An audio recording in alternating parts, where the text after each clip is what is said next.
Welcome to cPanel course. In this lesson we will learn how to increase memory limit of the website, file upload size and other things.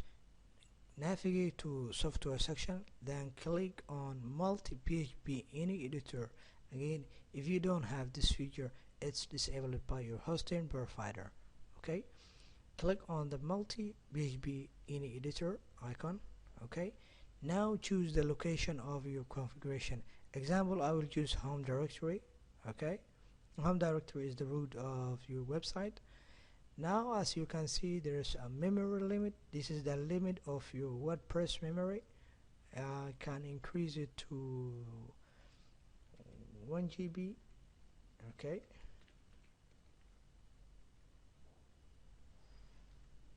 Okay, let's say it must be integer.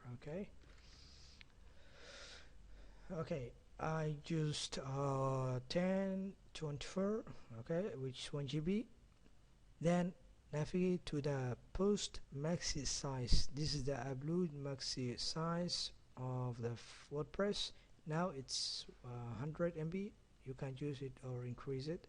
Just click on apply if you made the specifications that you want. Now I just wanted to increase the memory limit. You can click on apply.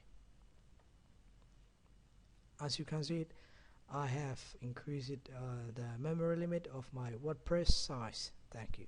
See you on the next lesson.